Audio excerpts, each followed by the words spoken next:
Hello friends, मैं आपका English teacher mister Sunil Dubey आप लोगों के बीच अपनी एक नई वीडियो के साथ।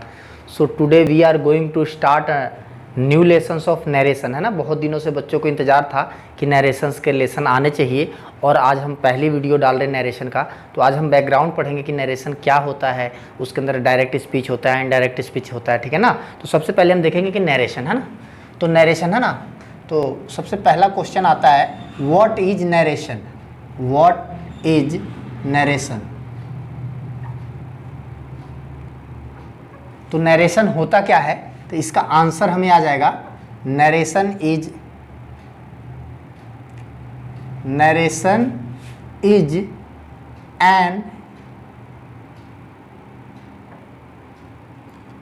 An explanation of art. बताने तथा सुनने की कला को हम क्या कहते हैं, नरेशन कहते हैं, ठीक है। ओके, तो इसको मैं हिंदी में कहूं, बताने तथा सुनने की कला को हम नरेशन कहते हैं। बताने तथा सुनने की कला को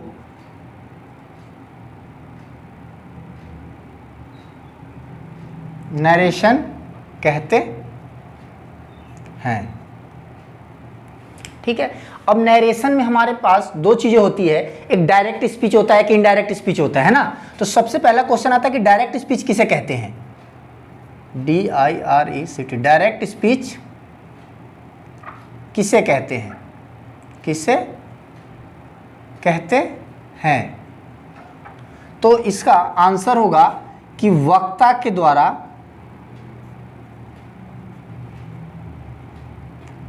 द्वारा कहे गए वाक्यों को डायरेक्ट स्पीच कहते हैं। डायरेक्ट स्पीच कहते हैं। तो जो वक्ता है, तो वक्ता के द्वारा कहे गए वाक्यों को हम डायरेक्ट स्पीच कहते हैं। और अब कह रहा है, थर्ड कह रहा है इनडायरेक्ट स्पीच किसे कहते हैं। इनडायरेक्ट स्पीच किसे कहते हैं, किसे कहते हैं। तो इसका आंसर आएगा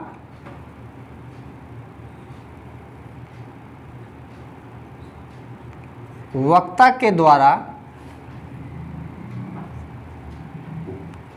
कहे गए वाक्यों को अपने शब्दों में कहना इनडायरेक्ट स्पीच कहते हैं, ठीक है। तो देखेंगे डायरेक्ट स्पीच और इनडायरेक्ट स्पीच को मैंने जस्टिफाई करने की कोशिश किया, है ना। अब इसके अंतर्गत हमारे पास दो पार्ट्स होते हैं। फोर्थ हमारा क्वेश्चन आता है, इसके अंदर दो पार्ट्स होते हैं। इस प्रकार से मैं आप लोगों को समझा रहा हूं, एक कॉमा से पहले का एरिया आता है, एक इन्वर्टेड कॉमा में हमारा एरिया क्लोज होता है, ठीक है। तो इस वाले एरिया को हम कहते हैं रिपोर्टिंग वर्ब। Reporting verb. और इस वाले एरिया को कहते हैं रिपोर्टेड स्पीच। Reported speech. तो इस प्रकार से हम देखेंगे कि कैसे हमने इस पार्ट्स को हमने दो हिस्सों में बांटा, reporting verb and reported speech, ठीक है। तो अब क्या है कि मैंने आप लोगों को इस नरेशन की बैकग्राउंड बताया, क्योंकि बैकग्राउंड को जानना बहुत जरूरी है। सबसे पहले मैंने फर्स्ट ऑफ ऑल क्वेश्चन लिखा कि what is narration. Narration is an explanation of art. किसी भी चीज को डीपली तरीके से व्याख्या करके एक्सपेंडेड फॉर्म में लिखना ही हमारे को नरेशन कहलाता है। बताने तथा सुनने की कला को हम नरेशन कहते हैं, ओके। तो सेकंड क्वेश्चन आता है कि डायरेक्ट स्पीच हम किसे कहते हैं। वक्ता के द्वारा कहे गए वाक्यों को जो पहली बार बोला जाता है उसे हम डायरेक्ट स्पीच कहते हैं। और इनडायरेक्ट स्पीच क्या होता है कि वक्ता के द्वारा कहे गए वाक्यों को अपने शब्दों में कहना हम इनडायरेक्ट स्पीच कहलाता है। क्वेश्चन नंबर फोर्थ है कि इसके अंदर दो पार्ट्स आते हैं। किसी भी यदि हम डायरेक्ट स्पीच लिखते हैं, यदि हम ये हमारा डायरेक्ट स्पीच है और इसके अंतर्गत भी हमारे दो पार्ट्स आते हैं, तो शुरू वाले एरिया को हम रिपोर्टिंग वर्ब कहते हैं, बाद वाले एरिया को हम रिपोर्टेड स्पीच कहते हैं। उसी प्रकार से हमारा इनडायरेक्ट स्पीच में भी हमारा शुरू वाला एरिया रिपोर्टिंग वर्ब होगा और बाद वाला एरिया हमारा रिपोर्टेड स्पीच होगा। क्वेश्चन क्या होता है, I my mine, me, we, our, ours, us. ठीक है, अब हमारा सेकंड पर्सन होता है, सेकंड पर्सन में क्या आता है? You, you, your, yours, you. अब हमारा थर्ड पर्सन होता है, थर्ड पर्सन में हम देखेंगे he, his, him, he, his और him, she, her, hers, her, they, their, theirs और देम। क्यों? ये बच्चों मैं इसलिए आप लोगों को सिखा रहा हूँ फर्स्ट पर्सन, सेकंड पर्सन और थर्ड पर्सन में, क्योंकि इनके यूजेज होने हैं इसमें नरेशन में। तो I, my, mine, me, we, our, ours, us, you, your, yours, you, he, his, him, she, her, hers, her, they, their, theirs, them. तो इस प्रकार से हम देखेंगे कि मैं आप लोगों को, क्या अब हम क्या देखेंगे, इसके अंतर्गत एक रूल आता है 1, 2, 3 एंड 1, 2 एंड 3, ये एक रूल होता है और इसको हम SON से हम डिनोट करते हैं। तो फर्स्ट पर्सन हमारा सब्जेक्ट के अकॉर्डिंगली आता है, फर्स्ट पर्सन हमारा सब्जेक्ट के अकॉर्डिंगली आता है, सेकंड पर्सन हमारा ऑब्जेक्ट के अकॉर्डिंगली आता है और थर्ड पर्सन हमारा कहता है नो चेंज, नो चेंज। तो इस प्रकार से हमने देखा 1, 2, 3 का एक फॉर्मूला लगता है। ये हमारा फर्स्ट पर्सन है जो मैंने आपको यहाँ बताने की कोशिश किया, ये हमारा सेकंड पर्सन है जो आपका ये रहा, और ये हमारा थर्ड पर्सन है जो हमने यहाँ पे बताया, यानी 1, 2 और 3। तो आपने देखा ये फर्स्ट पर्सन सब्जेक्ट के अनुसार, सेकंड पर्सन ऑब्जेक्ट के अनुसार, थर्ड पर्सन में नो चेंज। ठीक है, अब नेक्स्ट मैं आपको रूल नंबर फर्स्ट करवाता हूँ। तो देखेंगे बच्चों, हम रूल नंबर अब फर्स्ट पढ़ रहे हैं। फर्स्ट में क्या कह रहा है कि if reporting verb is in past tense, यदि हमारा रिपोर्टिंग वर्ब पास्ट टेंस में होगा। देखो अब हमने बताया था आप लोगों को 2 एरिया होता है, एक ये होता है हमारा रिपोर्टिंग वर्ब, रिपोर्टिंग वर्ब, और ये वाला हमारा एरिया होता है reported speech, reported speech.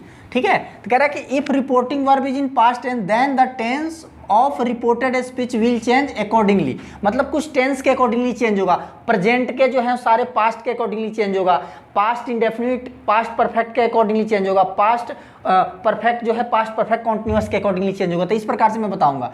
And said to change into told, और सैड टू जो है, सैड टू जो आपका है, सैड टू ये हमेशा जो है टोल्ड में चेंज होगा, है ना, ध्यान रखेंगे। And in place of comma and inverted comma, इसको हम इन्वर्टेड कॉमा कहते हैं, उसकी जगह हमें दैट लगाना है। कॉमा और इन्वर्टेड कॉमा, इसकी जगह हमें क्या लगानी है? दैट लगानी है। ठीक है, तो ये हमारे को ध्यान रखना होगा। प्रेजेंट इंडेफिनिट पास्ट इंडेफिनिट में चेंज होगा, प्रेजेंट कॉन्टिन्यूअस पास्ट कॉन्टिन्यूअस में चेंज होगा, प्रेजेंट परफेक्ट पास्ट परफेक्ट में चेंज होगा। तो इस प्रकार से हम देखेंगे फर्स्ट सेंटेंस हमारा डायरेक्ट स्पीच का, डायरेक्ट स्पीच, है ना। तो डायरेक्ट स्पीच में हम देखते हैं, मैंने बोला ही सैड टू मी, उसने मुझसे कहा कि आई राइट अ लेटर।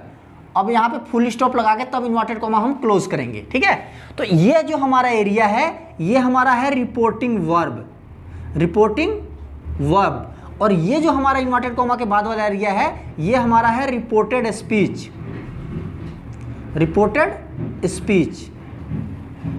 ठीक है, तो रिपोर्टिंग वर्ब रिपोर्टेड स्पीच, इस सेंटेंस को हमने 2 हिस्सों में बांट दिया। अब हम डायरेक्ट स्पीच के बाद अब इसका हम इनडायरेक्ट बनाएंगे, इनडायरेक्ट स्पीच। इनडायरेक्ट स्पीच देखेंगे, ही का ही रहेगा, सैड टू को मैंने आप लोगों को बताया था किस में चेंज हो जाएगा? टोल्ड में। तो सैड टू की जगह आप लगा दो टोल्ड। सो ही टोल्ड, मी का मी रहेगा, कॉमा इन्वर्टेड कॉमा और ये वाला एरिया, इन तीनों की जगह हम क्या लिखेंगे? दैट। ठीक है, अब आई क्या है? आई फर्स्ट पर्सन सब्जेक्ट के अनुसार। यहाँ पे मैंने आप लोगों को बताया था 1, 2, 3 SON, फर्स्ट पर्सन सब्जेक्ट के अनुसार, सेकंड पर्सन ऑब्जेक्ट के अनुसार, थर्ड पर्सन में नो चेंज। तो देखो हमारा आई फर्स्ट पर्सन है, तो आई फर्स्ट पर्सन है तो फर्स्ट पर्सन सब्जेक्ट के अनुसार, तो इस सेंटेंस का सब्जेक्ट क्या है? ही। तो यदि यहाँ पे ही है तो यहाँ पर भी हमें ही लिखना पड़ेगा, ही। अब देखेंगे टेंस कौन सा है? Present indefinite. तो प्रेजेंट इंडेफिनिट चेंज हो जाता है पास्ट इंडेफिनिट में, तो ही रोट, राइट का क्या हो जाएगा? He wrote a letter. Direct speech उसने कहा कि ही सेड टू मी, उसने मुझसे कहा कि आई राइट अ लेटर, मैं पत्र लिखता हूं। तो इनडायरेक्ट स्पीच हो गया ही टोल्ड मी दैट, उसने मुझसे कहा कि ही रोट अ लेटर, उसने पत्र लिखा। ओके, सो नेक्स्ट सेंटेंस हम देखेंगे।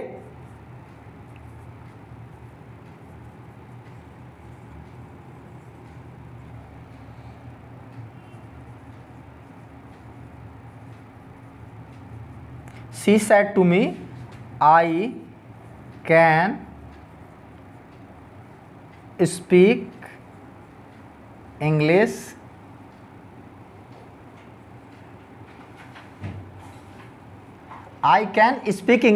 फ्लुएंटली। तो इस प्रकार से अब इसका हम इनडायरेक्ट स्पीच देखेंगे।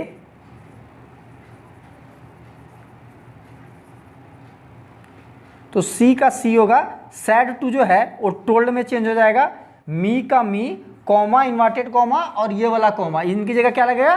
That. Okay, I first person है सब्जेक्ट अनुसार, सब्जेक्ट यदि लड़की सी है तो यहां पर भी क्या आ जाएगा? सी आ जाएगा, ठीक है। और कैन हमेशा कुड में चेंज हो जाएगा, कैन किस में चेंज हो जाएगा? कुड में। शैल शुड में चेंज हो जाता है, विल वुड में, ठीक है। तो ये कुछ चीजें हम देखेंगे। तो सी कैन का क्या हो जाएगा? Could, COULD, could. इसको कुल्ड ना पढ़ के कुड पढ़ेंगे, कुड स्पीक इंग्लिश, और यहां पे लिख देंगे फ्लुएंटली।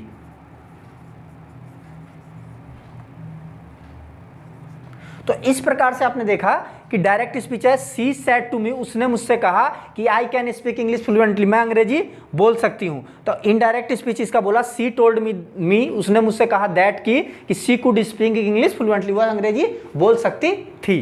तो इस प्रकार से बच्चों देखा, इस वीडियो के माध्यम से मैंने आप लोगों को नरेशन बिल्कुल अच्छे से कवर अप करवाने की कोशिश करी है, ठीक है। आप इस वीडियो को ज़्यादा से ज़्यादा लाइक शेयर सब्सक्राइब करें और उन बच्चों तक जरूर पहुँचाएं जिनकी इनकी नीड है। So thank you.